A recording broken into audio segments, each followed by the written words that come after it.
हाँ ललिता जी, शायद। आप सातवां सातवां पद्य बोलिए। अच्छा, नंबर वाइज बोलना पड़ेगा। सिर्फ सातवां सातवां पद्य। ठीक है।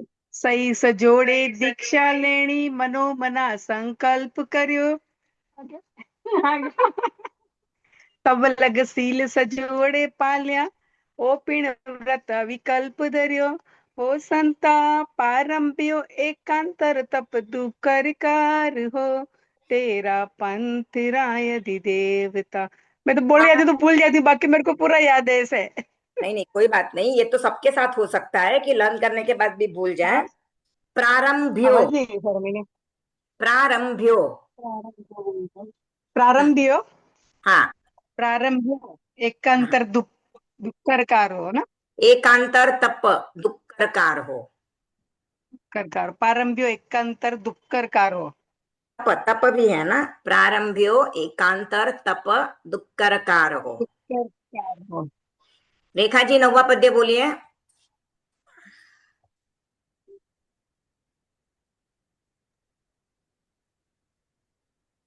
एक सारी अनुमति मांगी माँ, सिंह सपन री बात कही। समझावन आ समझावन समझावन आन समझावन आवन आन्या राजा। पूज्यो है पर भात सही। ओ समता मोके मोकेरे मोकेरे मोकेरो मंतर माँ पर कर क्यों कार हो। जन जीवन आधार हो, तेरा अंतरा अधिदेवता।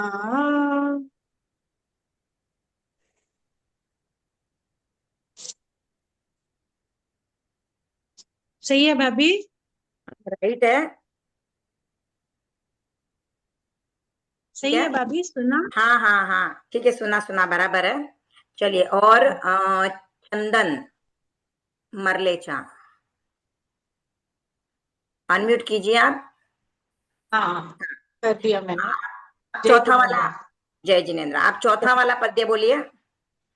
चौथा वाला। ये तो बहुत भारी है, सोचो बोलो। सीखी मा सीख हल हाँ, बराबर है। सीखी सीखी महाजनी शिक्षा, अब महाजना ने मात करे। किनरी हिम्मत भी कण आगे, इसी बिसी कोई बात करे। हो संता बचपन में ही मालूड़ो तेज तरार हो, ठीक तेरा है। ठीक पंथ। है, ओम अरहम। आपने वो विद्या के बदले शिक्षा बोल दिया। विद्या, सीखी महाजनी विद्या। बड़ा वो हम शिक्षा लर्न है। करते करते कभी कभी वो उसका सिनोनिम याद करते, समानार्थी शब्द, और फिर वहीं पे लगता है कि वही आ गया है, जबकि विद्या है वहां पर। ठीक है, पूजा तुम्हें याद है? मेरे को सिर्फ एक ही पद्य याद है, फर्स्ट वाला। ओके। ओम आराम है तुम्हारे लिए, बहुत बड़ी बात है। चलो, एक से स्टार्ट तो हुआ है, पहली सीढ़ी पे पांव तो रखा है। चलो, सुनाया था पहले बोलो। पहला पद्य? सुनाओ। नहीं। राजस्थान गाम कंटालिया, आषाढ़ी तेर से आई। बल्लू साधी पाघर, पुत्र बड़ी पुन बल्लू साधी पाघर जायो, पुत्र फली पुण्याई। हो संता 1783 हो, तेरा पंथरा अधिदेवता। ओम आराम। अब तुम्हारी तुम्हारी जो मिस्टेक्स है ना, तुम श के बदले स बोलती हो। बल्लू शाह, हाँ, वहां पे ध्यान रखना। बल्लू सा।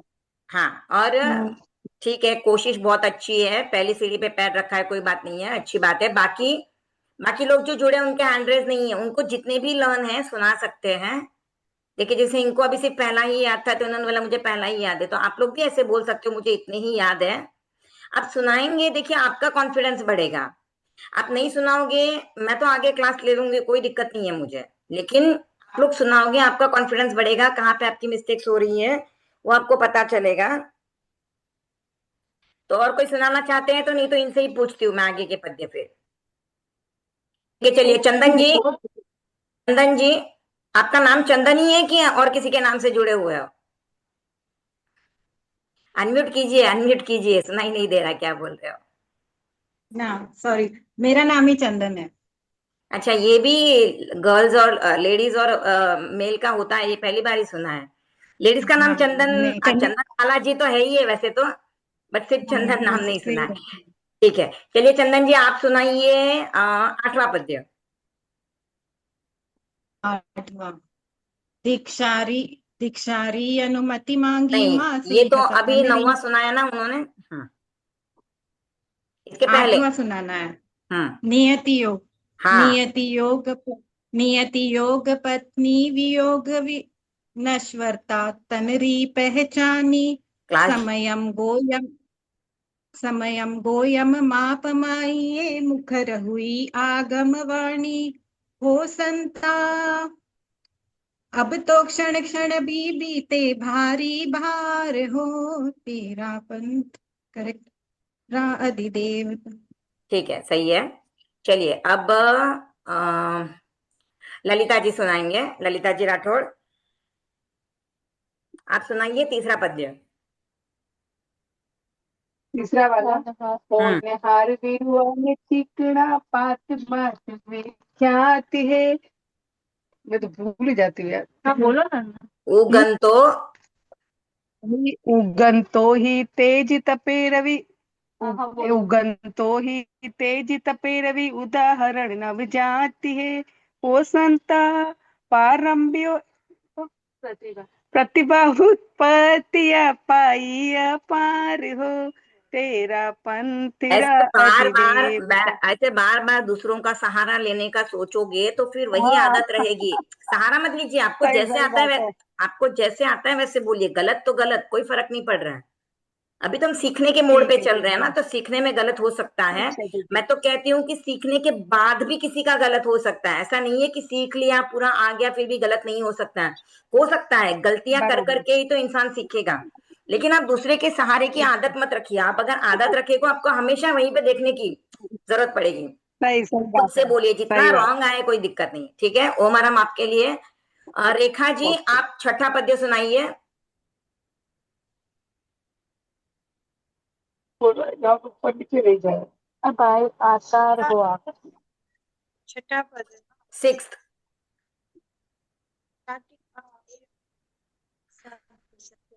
साच सेवा करे धर्म री साधना। तात्विक बोल थोकड़ा सीखे आध्यात्मिक आराधना। ओ समता जागी जागरणा जाग्यो जग निस्सार होती। ठीक है, जन जीवन यहाँ पर जानियो है, जागियो नहीं है, जानियो। जाग। उनकी हाँ जागरणा हाँ। जागी और उन्होंने जाना कि जगह निस्सार है। अब किसी का क्वेश्चन, जब जब मैंने पहले पद्य नंबर से पूछा था, बोला था पद्य नंबर से बोलना पड़ेगा क्या। देखिए, पद्य नंबर बोलने से या नहीं बोलने से फर्क ज्यादा नहीं पड़ता है, लेकिन पद्य नंबर से अभी हम सीख रहे हैं ना, तो हमें इजीली याद हो जाएंगे कि इसका पद्य ये है। और सब बोल रहे हैं तो अपने को ध्यान रहेगा, हाँ छठे में इन्होंने संत सत्यारी बोला था, तो आपको याद रह जाएगा, क्योंकि 125 पद्य हैं। और ऐसे जब आप लर्न करते हो ना कोई भी चीज, तो पद्य से जरूरत नहीं पड़ती, क्योंकि आप पूरा एक साथ रिवाइज करते हो। लेकिन पद्य से रिवाइज करने का फायदा क्या होता है कि समझो आप कहीं पे कोई एग्जाम दे रहे हो, कहीं पे कोई क्विज कंपटीशन में पार्ट कर रहे हो, या किसी ने आपको पूछ लिया ये वाला पद्य सुनाओ, तो उसके लिए बहुत बेनिफिट होते हैं उस चीज के। इसके लिए पहले से आदत रखने का कि आप नंबर से ही याद करो तो इजी हो जाएगा। मेरा एक कजिन है, उसने तेरापंथ प्रबोध ज्ञानशाला में से लर्न किया था। कितने साल का होगा जब उसने लर्न किया, आई थिंक 7 या 8 इयर्स का होगा। उसको मैंने, मतलब मुझे लगा नहीं था उसको इतने अच्छे से याद होगा। मैंने उसको जस्ट ऐसे ही पूछ लिया कि मुझे 33 वाला पद्य सुना। उसने 1 मिनट भी सोचा नहीं और सीधा स्टार्ट कर दिया था कि 33 वाला पद्य ये है, करा हाट बैठा सामायिक। तो ये एक, मतलब बहुत अच्छी बात होती है कि आप अगर पद्य नंबर से याद करते हो, तो एक तो इंप्रेशन पड़ता है सामने वाले पे कि इसको मैंने पद्य से पूछा, इसने बता दिया। जैसे भक्तामर भी बहुतों को याद होता है, लेकिन भक्तामर का 25वां पद्य कौन सा है बोलो तो नहीं आता है, क्योंकि आप किसी के सामने जाओगे ना, जैसे अभी देखिए गुरुदेव के सामने भी जब बच्चे जाते हैं, ज्ञानशाला के बच्चे भी जाते हैं, सेवा करते हैं, तब गुरुदेव भी पूछते छठा पद्य सुनाओ या फिर लोगस बोलो, तो उनको पता होगा तो बोल पाएंगे, नहीं आता है तो गुरुदेव हिंट देते हैं, भाई छठा पद्य यानी अल्प श्रुतम श्रुतवताम है, ठीक है, पर वो हिंट देने की जरूरत पड़े क्यों, हम उसको नंबर से ही लर्न कर ले तो ज्यादा बेटर रहता है। जैसे 25 बोल भी आप लर्न करते हो तो पहला बोल कौन सा है, पांचवा बोल कौन सा है, सातवां बोल कौन सा है, क्योंकि कोई भी आपकी परीक्षा लेगा तो वो आपको हिंट दे के ले सकता है, लेकिन नंबर से लेता है तो वो इंप्रेस हो जाता है। जैसे हम देखते चावल हम सिझाते हैं, चावल सिझाते हैं तो क्या पूरे चावल को हिला के देखते हैं कि पूरे चावल सीझे क्या, एक दाना देखते हैं, अगर एक दाना सीझ गया है तो सब उसके चावल पूरे सीझ गए, ऐसा हम लोग समझते हैं। तो वैसे ही जब हम कोई श्लोक या स्तोत्र याद करते हैं तो हमारा अगर एक श्लोक भी बराबर नंबर के साथ आ गया तो सामने वाले को दिखता है भाई चलो इसने याद किया हुआ है, तो इस तरह से हमारा इंप्रेशन पड़ता है। इसके लिए नंबर से करना है। अगर किसी को नंबर से करने में डिफिकल्टी आती है तो मुझे बोलिएगा, मैं स्टार्टिंग के शब्द बता के भी आपको हिंट दे दूंगी, कोई दिक्कत नहीं है। तो चलिए अब एक सिर्फ 10वां पद्य बाकी है, तो कौन बोलना चाहेगा 10वां पद्य? यहाँ से जो बाकी लोग जुड़े हैं, तीन रात कौन है ये? भाई तीन रात ही क्यों है? आईफोन टीना है, टीना। टीना, अरे पूरा नाम लिखिए ना टीना जी। जी। रीनेम कीजिए ना आप, तो रीनेम हाँ कीजिए। अभी मैं करती हूँ। ओके हाँ ठीक, करती हूँ, चेंज करती हूँ। ओके। मेरी किसी बात का बुरा मत मानिएगा, जस्ट ऐसे ही जोक में नहीं बोल नहीं दिया नहीं, था। हाँ अरे नहीं वो शॉर्ट फॉर्म ऐसे ही लिखा। ओके ओके ठीक। हाँ बोलिए, 10वां पद्य याद है आपको? ट्राई करती हूँ। हाँ अम, दीपा बाई थारो बेटो शेर जो गुंजेला, दुजेला थर थर खाय, ओम ओम कर कर्म कटक सुझेला, ओ संता हो गयो बीकन रो बेड़ो पार हो, तेरा पंतरादि देवता। ठीक है, ओम आराम, बहुत अच्छा प्रयास, भी काफी अच्छा था, एक दो जगह पे मिस्टेक थी। मिस्टेक। ठीक, हाँ वो ठीक है, हाँ लर्न कर रहे हो, कुछ वर्ड्स छूट गए, उच्चारण में अशुद्धि नहीं थी। हाँ। जैसे वो ओके। दीपाबाई थे, शेर ज्यों गूंजेला, कर्म कटक हाँ स्यों शेजू ज्यों गूंजेला, गुंजेला। बहुत बहुत कॉमन मिस्टेक्स है, जब लर्न करते सबकी होती है। वो आगे आगे का वर्ड ही याद नहीं आता है, तो इसके लिए उसको बार बार जब हम रिवाइज करेंगे ना तो आगे के वर्ड्स आने शुरू होंगे। उसके लिए मैंने बताया भी था, आप लोग जब रात को सोते हो ना, उस समय पे जो पद्य आपने लर्न किया उसको बार बार रिवाइज करते रहिए, सोते हुए, नींद नहीं आती है तब तक, अगर सोते ही हाँ नींद आ जाती है तब तो टाइम मिलता नहीं है, लेकिन जिनको सोते ही सही नींद है। नहीं आती है उनके लिए बेनिफिट है कि जब तक नींद नहीं आए तब तक रिवाइज करो, तो एक तो नींद भी आ जाती है, और जब हमने रिवाइज किया है ना, वो हम रिवाइज करते होते हैं तो हमारा शुभ योग बनता है। गुरुदेव कहते हैं जिनका शुभ योग ही तप है, बाकी तपस्या से कुछ होती है नहीं होती है मत कीजिए, फास्ट नहीं होता है, एकासन आयन कोर्सी कुछ नहीं होता है, अपने समझिए। वो तो प्लीज सब लोग अपने आप को म्यूट कर लीजिए। ओके क्यों। अगर आपसे कोई तपस्या होती ही नहीं होती है तो सबसे अच्छी बड़ी बात यह है कि आप ध्यान रखिए कि आप हमेशा शुभ योग में रहिए। तो शुभ योग में रहने का मतलब है आप कोई भी धार्मिक क्रिया करते रहिए, मन में अच्छे भाव लाइए, या फिर संसार की नश्वरता के बारे में ही सोचिए, जो भी सोचना है आपको, पर शुभ योग में रहिए जिससे आपके कर्मों का बंधन नहीं होगा। तो जब आप शुभ योग में रहेंगे तो आपके शुभ कर्मों का बंधन होता है। अब शुभ कर्मों का बंधन होने का मतलब क्या होता है? आपके पुण्य कर्म का बंध होता है। पर मैंने जब बोला है कि आप शुभ योग में रहते हो और शुभ कर्मों का बंधन होता है, इसका मतलब अलग से शुभ कर्म का बंधन नहीं होता है।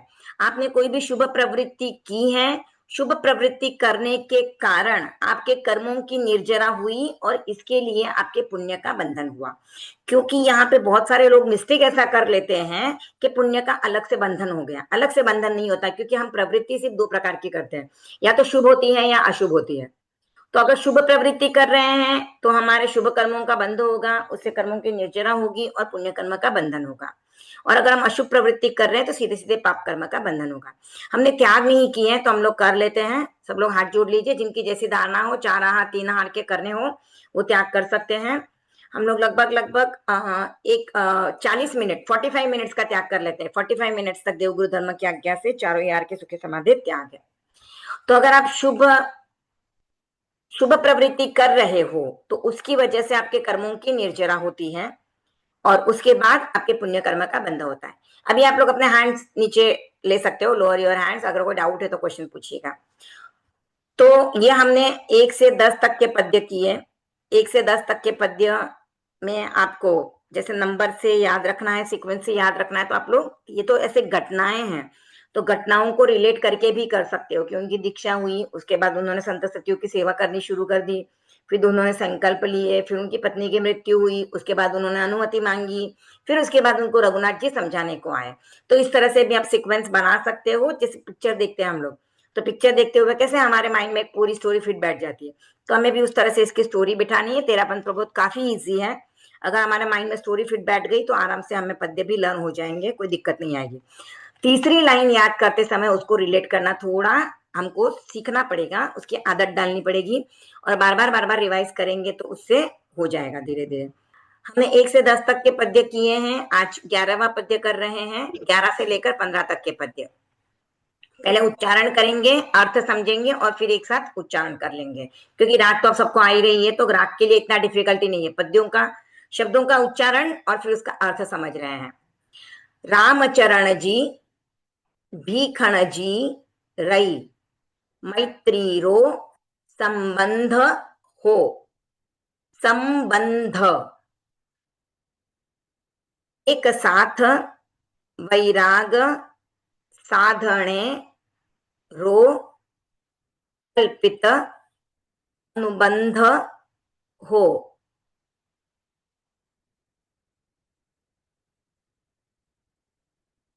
हो संता अब भी सौहार्द स्नेही समव्यवहार हो।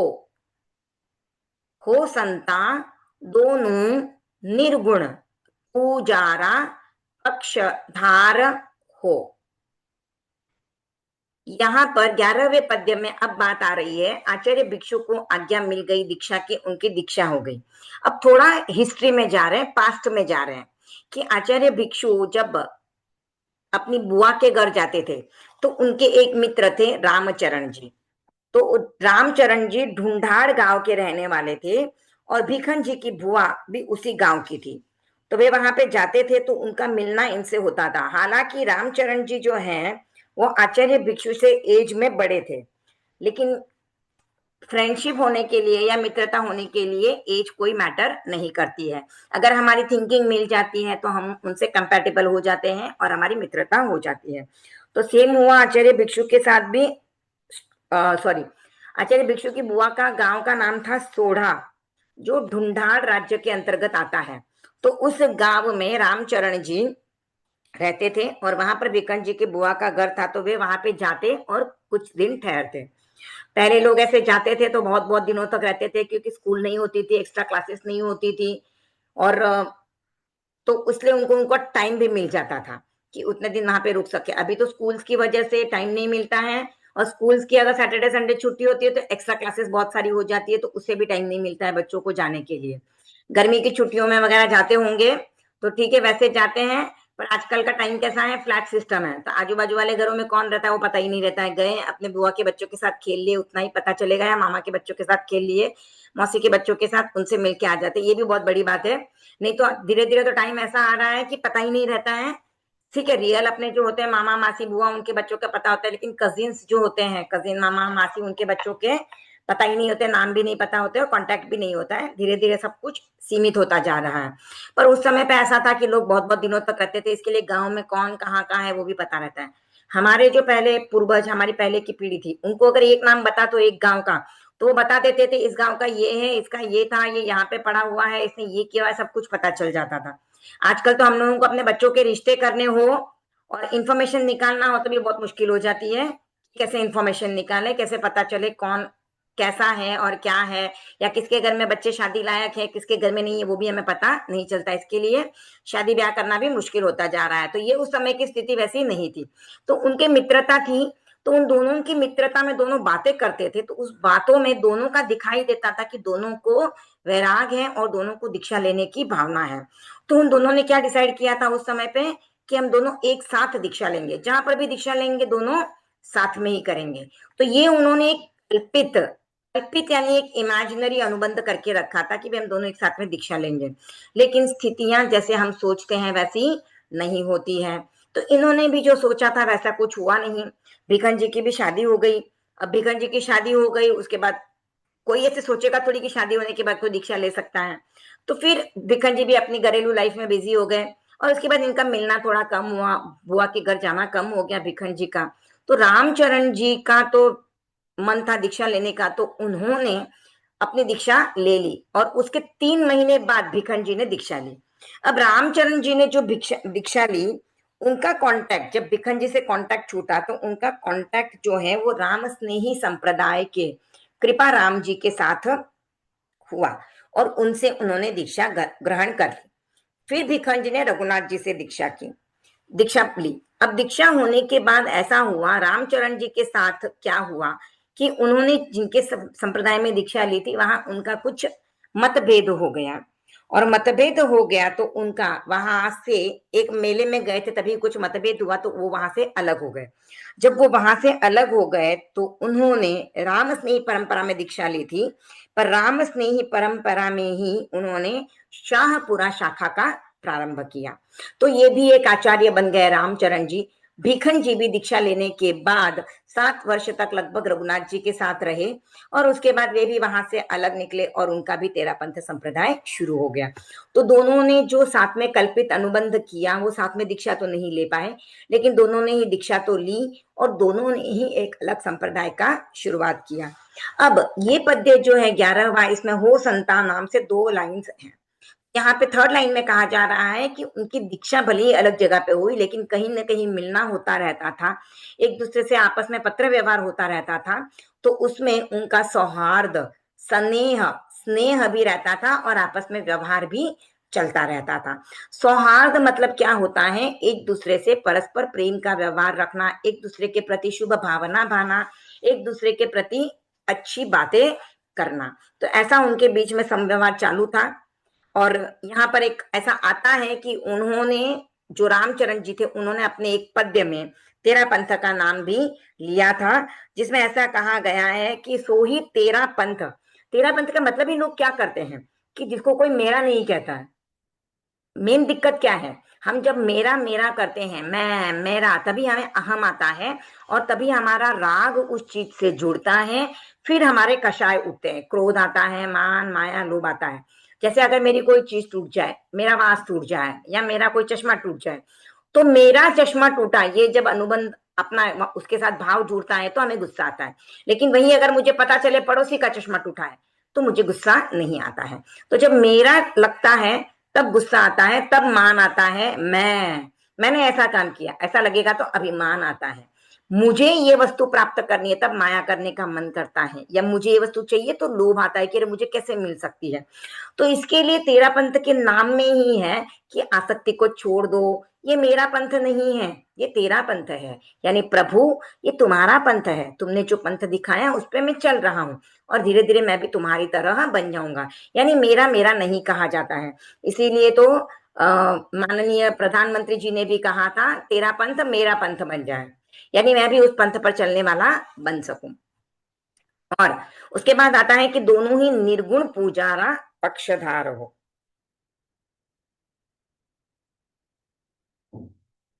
निर्गुण पूजा का इसका मतलब ये होता है कि ऐसे गुण, जो गुण अगर इसका मतलब निकालेंगे तो निर्गुण यानी जिसमें गुण कुछ होता ही नहीं है, पर यहाँ पर ऐसी बात नहीं आ रही है। यहाँ पर ऐसी बात आ रही है कि गुण होने चाहिए, उसके लिए बंदिश नहीं है कि ये गुण इसमें ही मिले तो इसकी पूजा करनी है, ये गुण उसमें ही मिले तो ही पूजा करनी है। बस यहाँ पे बात ये आती है कि गुण ये होने चाहिए इररिस्पेक्टिव, ये गुण जिसमें भी मिले, जिस व्यक्ति में भी ये गुण मिलते हैं उस व्यक्ति की मैं पूजा करूंगा। यानी यहाँ पर मूर्ति की पूजा की बात नहीं आई है, गुणों की पूजा की बात आई है। और वे गुण जिस व्यक्ति में मिलेंगे, जैसे ज्ञान, दर्शन और चारित्र, ये गुण जिस व्यक्ति में मिले, भले ही कल उसने दीक्षा ली है, भले ही 20 साल का है, भले ही 50 साल का है, भले ही 25 साल का है, या भले ही 10 साल का है, जितने भी साल का है, अगर उसने दीक्षा ली है, उसमें ज्ञान, दर्शन, चारित्र है, 5 महाव्रतों की आराधना करता है, तो उसकी पूजा हमको करनी है। कब तक करनी है?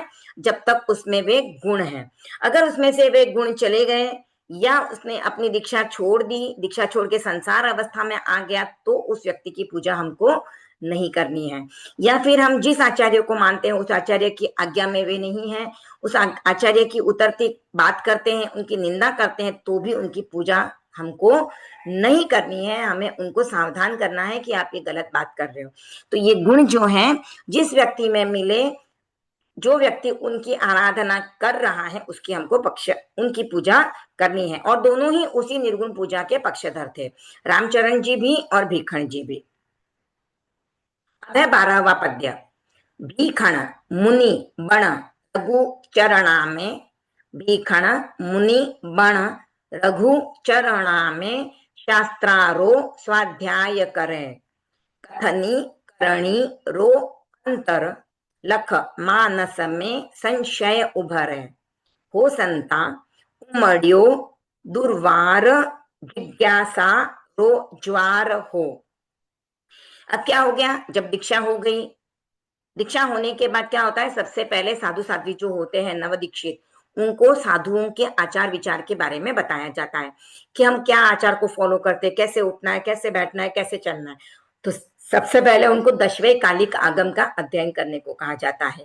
फिर कौन से पाप स्थान है, उन पाप स्थानों से बचना है, साधु की चर्या क्या है, उसके बारे में बताने वाली बातें उत्तराध्ययन सूत्र में आती है। तो आचार्य भिक्षु को भी जब दीक्षा हो गई तो इन दोनों शास्त्रों का अध्ययन करने के लिए कहा। जो भी उनको अध्ययन करना है उस तरह से उन्होंने अध्ययन स्टार्ट किया।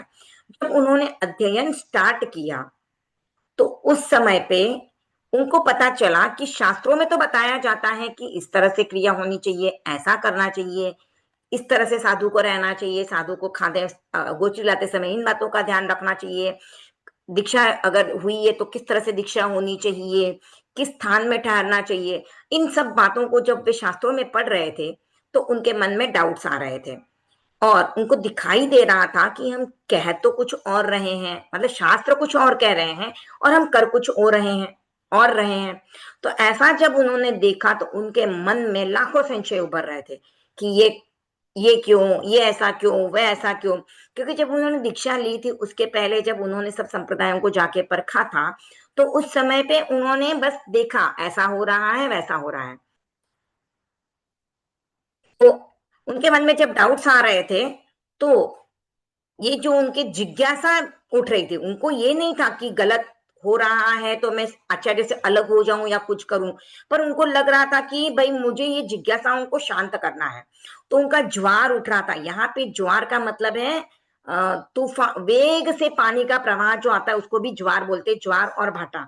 जब अमावस पूर्णिमा होती है तो समुद्र में ज्वार और भाटा आता है, तो अगर पानी एकदम जोर से जब बाहर उछलता है तब उसके कहते हैं ज्वार, और भाटा यानी जब अंदर की तरफ जाता है। तो यहाँ पे ज्वार आ रहा था तो उनके मन में ये बार बार जिज्ञासा का ज्वार उठ रहा था। तो ये जब उन्होंने शास्त्रों का स्वाध्याय किया उस समय पे ये बात हुई थी। अब उनके मन में जिज्ञासा का ज्वार उठ रहा है, वो क्वेश्चंस पूछ रहे हैं। जिज्ञासा मैंने पहले भी बताया हो, शायद 2 प्रकार की हो सकती है। एक तो जो हम डाउट्स करते हैं उसको ही जिज्ञासा बोलते हैं, और एक शंका करते हैं उसको भी बहुत सारे लोग जिज्ञासा के रूप में ले लेते हैं। जबकि जिज्ञासा का मतलब ये होता है कि हमें जो कोई क्वेश्चन होता है वो हमें समझ में नहीं आता है, इस उद्देश्य से किसी को पूछते हैं और उसके बाद उसका समाधान हमको प्राप्त होता है, हमारी जिज्ञासा शांत हो जाती है।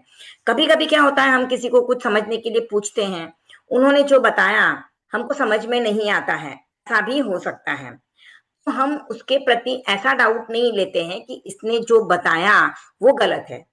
हम ये सोचते हैं कि भाई मेरी इतनी समझ नहीं है, सामने वाला मुझे इतना समझा रहा है पर मुझे समझ नहीं रहा है, तो मेरी इतनी समझ नहीं है तो एक बार के लिए इसको साइड में रख दूं, क्या पता कुछ दिन हो जाए उसके बाद मुझे समझ में आ जाए बात।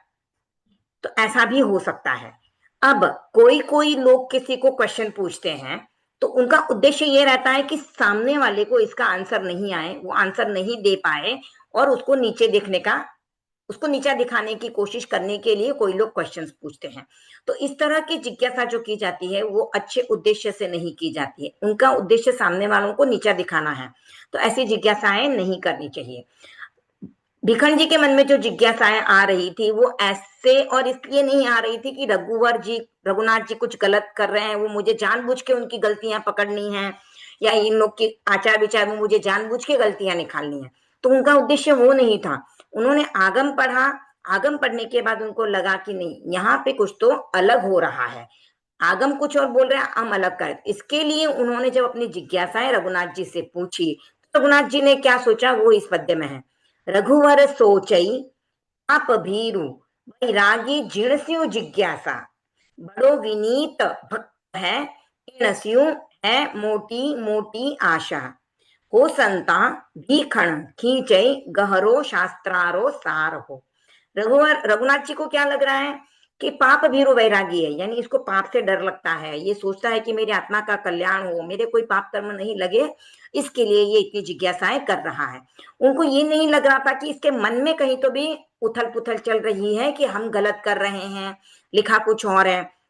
उन्होंने सोचा कितना विनीत भक्त है और मुझे इससे बहुत बड़ी बड़ी आशाएं हैं, क्योंकि उस समय पे कहा जाता था कि भिखन जी की बुद्धि, हम कह रहे थे उत्पत्ति की बुद्धि है, तो उनकी वो प्रतिभा स्थानकवासी संप्रदाय में भी दिखाई दे रही थी।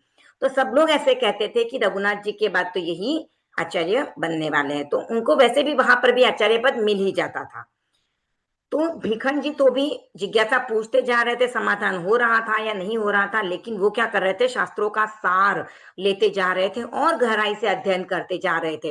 लेकिन उसके पहले उन्होंने कोई इस तरह का मन में भाव लाया नहीं, बस वो शास्त्रों को समझते जा रहे थे और गहराई में जाते जा रहे थे। 14वां पद्य है, यहाँ पर ऐसी घटना घटती है कि आचार्य भिक्षु को फिर उसकी तरफ कदम उठाना पड़ जाता है। राजनगर मेवाड़ जातरा रो आयो अवसर आवो, शंकाशील बण्या है श्रावक भीखण जी जा समझावो, हो संता अनचिंत्यो बणग्यो जागृति रो आसार हो। यहाँ पे क्या हो गया, उस समय पे ऐसी एक घटना घट गई कि रघुनाथ जी के समय में राजनगर एक उनका अच्छा श्रद्धा का क्षेत्र था, जहां पर स्थानकवासी संप्रदाय की आस्था के बहुत सारे घर थे। वहां के जो कुछ श्रावक थे, उनको दिख रहा था कि साधु लोग जो आगम में बताई गई बातें हैं या पहले जो आचार्य करते थे उससे थोड़ा शिथिल हो गए हैं।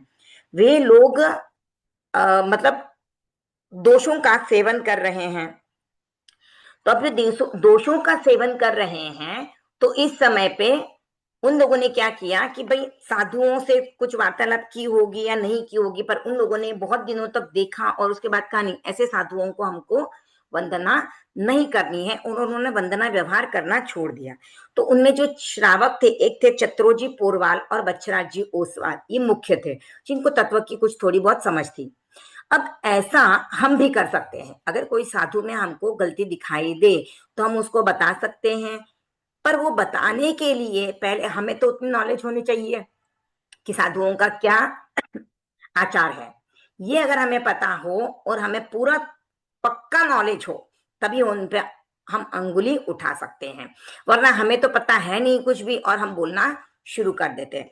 जैसे अब देखिए, बहुत बार ऐसा होता है हमारे साथ भी कि हमारे एरिया में साधु साध्वी आते हैं और टिफिन मंगाते हैं। तो कोई साधु साध्वी टिफिन मंगाते हैं, कोई नहीं मंगाते हैं। तो हम कहते हैं अरे उन्होंने तो टिफिन मंगाया नहीं और इन्होंने टिफिन मंगाया। तो हम अगर जाकर उनसे डायरेक्टली बोल दें भाई आप टिफिन मंगा रहे हो, ऐसे नहीं कल पता है, तो आप ऐसा करते हो तो हम आपको वंदना करना बंद कर देंगे। पहले हमें परख लेना चाहिए, समझ लेना चाहिए कि टिफिन लाना कहाँ तक उचित है, टिफिन मंगवाना उनका कहाँ तक उचित है। अगर वो मंगवा रहे हैं तो उसके पीछे शास्त्रों में क्या बताया गया है, ये अगर हमको पता हो, हमने अगर आगमों का अध्ययन किया है, हमारा ज्ञान अगर उतना डीप में हो, तभी हम उस तरह की बातें कर सकते हैं। जब हमें इतना ज्ञान नहीं है, हमें शास्त्रों का अध्ययन नहीं किया हुआ है, तो हमें क्या करना चाहिए, छोड़ देना चाहिए। गुरु जाने, गुरु के इंगित पर चलने वाले शिष्य हैं।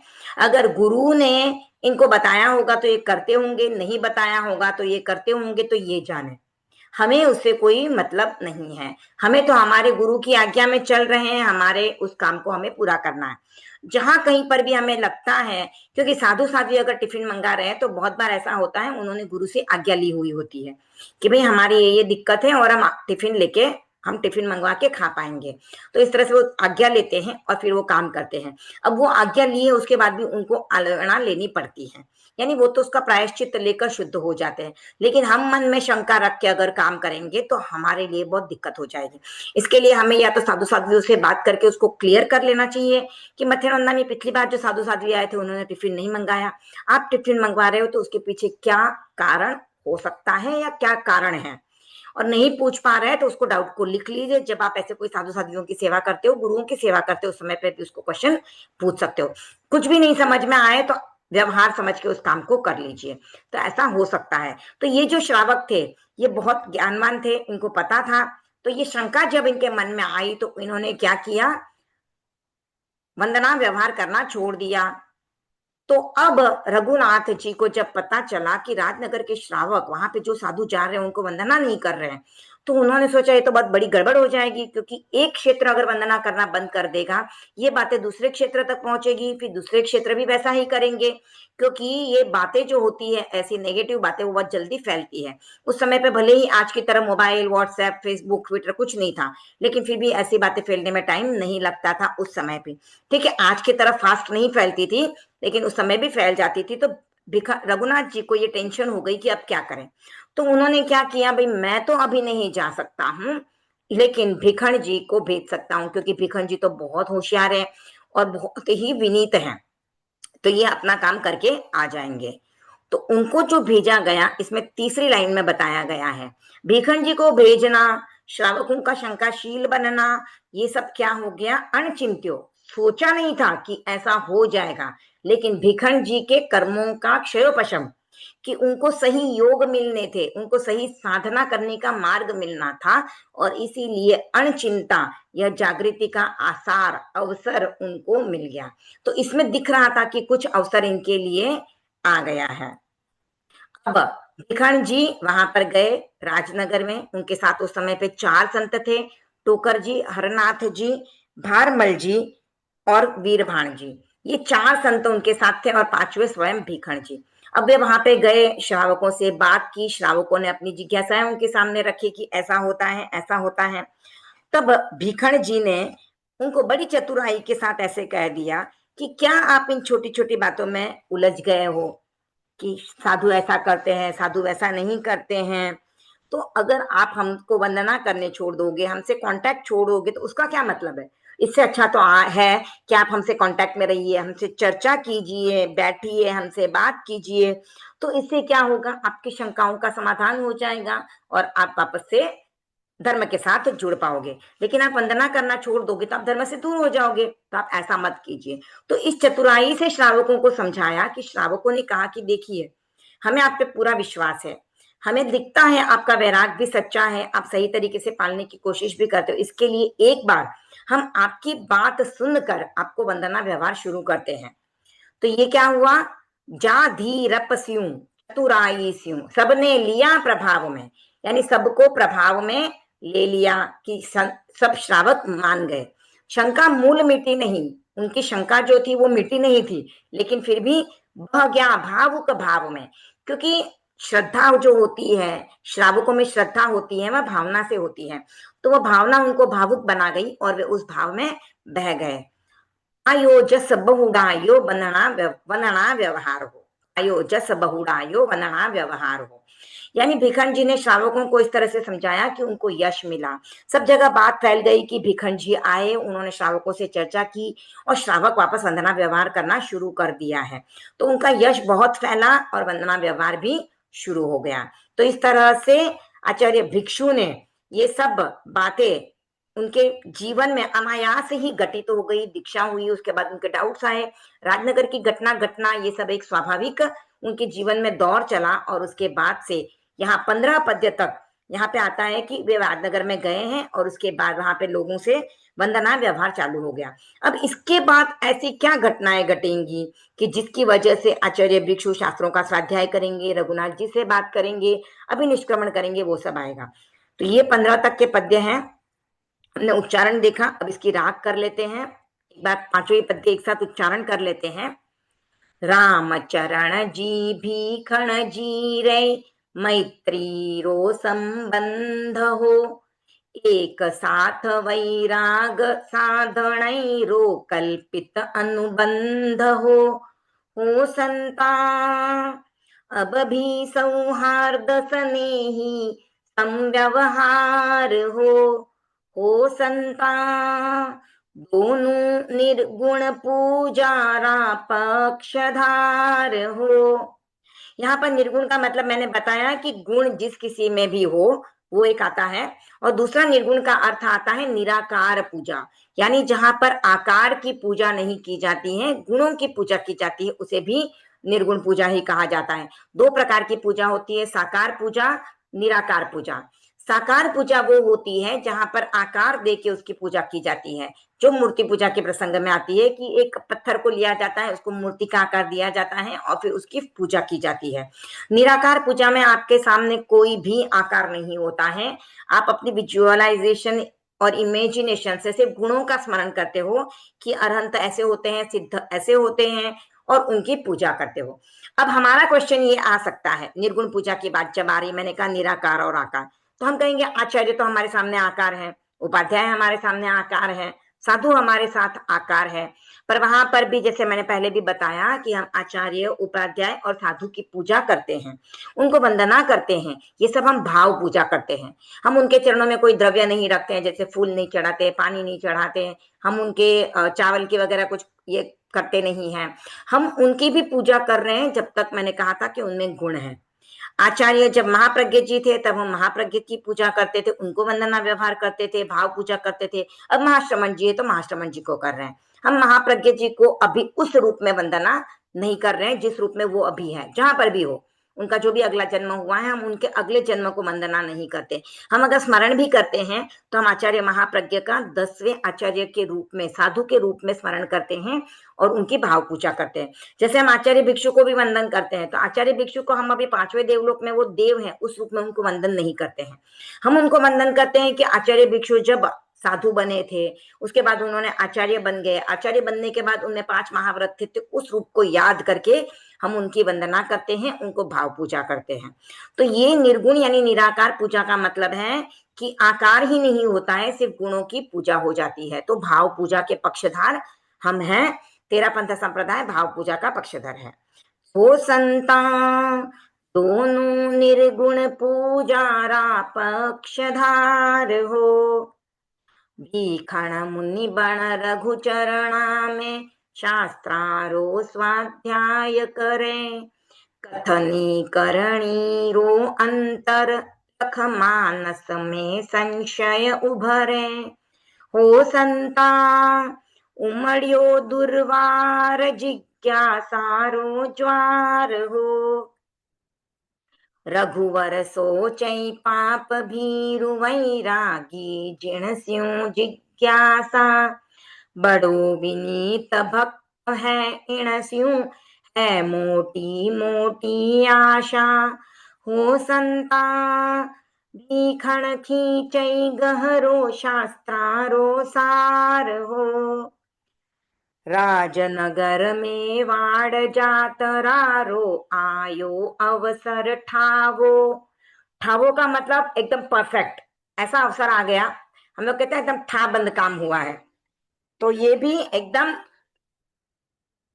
परफेक्ट ऐसा अवसर आ गया कि श्रावक शंकाशील बने और भिखन जी को उनको समझाने जाने का मौका मिल गया।